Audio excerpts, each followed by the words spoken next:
I am Dr. Kiera Brant-Birioukov, and I am an assistant professor in the Faculty of Education at York University. And what programs, which classes are you an assistant with right now? I do Indigenous education quite broadly, but I'm also a scholar and researcher of curriculum studies, philosophies of education, and research methodologies. Wow, that's amazing. That's so impressive. That is so cool. I'm like, I went to college for 2 years for radio broadcasting. So when I hear people that did these big, like, you have a PhD, that is wow. Thank you. And so, Kiera, what made you really want to pursue Indigenous studies and Indigenous education? So I am a Haudenosaunee educator and researcher and come from Tyendinaga Mohawk territory and have a long line of very inspirational educators who came before me. And so really had no desire to at least see myself working in an institution such as York University, but knew that education was where I wanted to be and fell in love with the opportunity to be able to teach and work with future student teachers and in-service teachers through professional development, and now supporting them as they navigate their work in graduate studies and graduate work. So it really just kind of stumbled into it, but it's deeply personal of ultimately what is it that our future and current Indigenous educators need in terms of being supported in the landscape of educational research and being an educator in Canada right now. And then my other passion is supporting our non-Indigenous educators in this work. There's a lot of hunger for Indigenous education right now, and it's just such a privilege to be able to help them navigate this in a really mindful and ethical way. Absolutely. And you talk about the hunger for Indigenous education, because I know in these last couple of years, we've seen a lot of news stories come out, and I think it's showing many Canadians that there's a lot of Canadian history, in particular Indigenous history, that we don't know about. And with this month being Indigenous History Month, Kiera, we're so excited that we get the chance to talk to you, someone who is educated and has all this knowledge, because it can be so intimidating saying, oh my gosh, I don't know about this. Oh, absolutely. And there's almost there is absolutely guilt associated with saying, "Oh my goodness, I didn't know." Yes.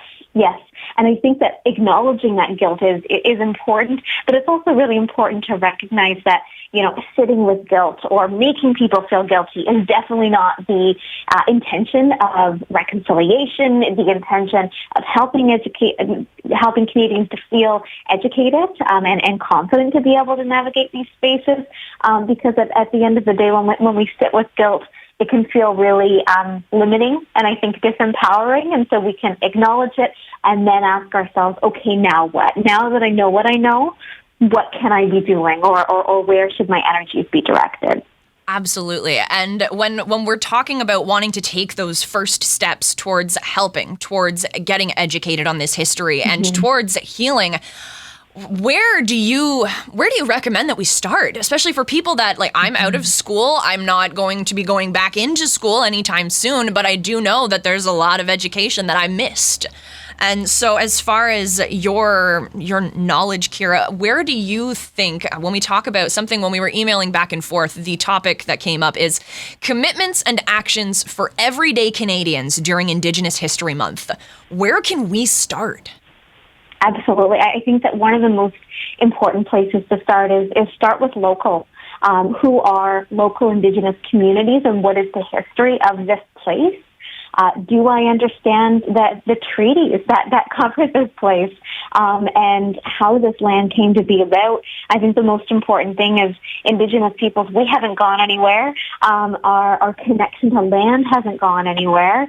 And yet this perception, I think, that there's been a complete erasure of Indigenous peoples from the landscape is really damaging to contemporary expressions of indigeneity. And so if we start with the local of who are the local communities? Do I follow them even on Facebook, for example? Could that be a place for me to at least start to put my finger on the pulse of what's happening? What are the priorities and initiatives and events that are going on in the community? And how can my energy then be directed to supporting those initiatives while keeping myself informed? I love that. And that is a really, social media is an awesome tool to start kind of dipping your toes in. And we're very lucky that we are right next door to Tyendinaga territory. We have the Bay of Quinte Mohawks. They are always running different community events, especially through this month. They have so much knowledge that we can go over and we can ask. As far as places to go on Tyendinaga, like if we're talking about going to those spaces, what places in particular? Is that friendship centers? Is that community arenas? I think a few considerations to take in mind. One, certainly still with COVID and health being the priority of our community, we are really fortunate to have so many virtual events. And so when it comes to some of the different virtual initiatives, I do think start with our MBQ newsletter, start with our MBQ Facebook page, and gain an understanding of what are some of the different virtual events first. I think also that it's an important place for non-Indigenous, at least local non-Indigenous folks to start, because it invites us to be mindful of what are public events and how is it that I can come, be involved, but I'm not taking away from community-directed resources, as compared to, I think, sometimes the assumption of, I'm eager and I want to get involved, but then you're actually taking spots or places away from community members that might have been able to access some of these resources or experiences in a different way. So I think it's being mindful of, what is open to the public. We typically do have a powwow in August every year, but with COVID, that's really been delayed. So some of these different events and initiatives that happen throughout the summer are taking on a different lens. I think also one of the most important things as well is recognizing that the legacy of Indian residential schooling has had detrimental impacts on our language. And our language revitalization initiatives are severely underfunded, severely under-supported.